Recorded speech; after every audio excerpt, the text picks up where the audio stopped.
I spent 6 years building that cabin with my own hands, one plank, one nail, one winter storm at a time. It sat on 5 acres of quiet land tucked at the edge of the forest, far beyond the reach of the nearest subdivision. No neighbors, no restrictions, no HOA. That was the whole point. I wanted peace, a place where the only sounds were wind through the pines and the crackle of a fire I built myself. For years, no one bothered me. No letters, no notices, no knock on the door. Just silence and freedom.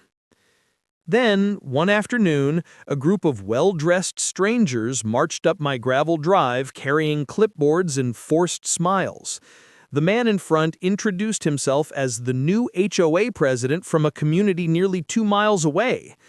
Before I could laugh, he announced they had extended the neighborhood boundary to include my land. "Your cabin now falls under our governance," he said proudly, as if he'd just given me a gift. I stared at him. "You can't claim property you don't own," I said. But they insisted, waving maps they'd drawn themselves and threatening fines for unapproved construction. They tried intimidation next, warning me about community standards, mandatory dues, and even claiming they could force me to remove my solar panels and replace them with their approved models. Every sentence they spoke was more ridiculous than the last. I refused every demand, but they kept coming back, each visit more aggressive.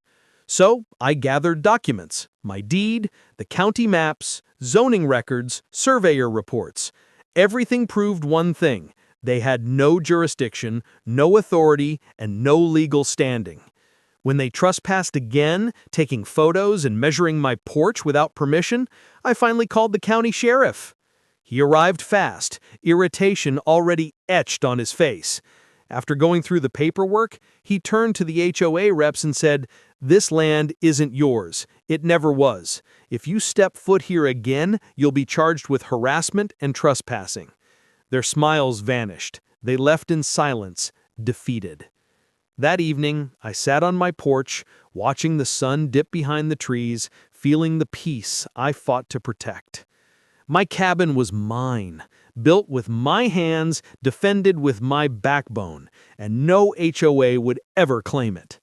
If you enjoyed this story and want more intense thrillers and suspenseful adventures, don't forget to hit that subscribe button, give this video a like, and share it with friends who love a good mystery. Your support helps me bring you more stories just like this one.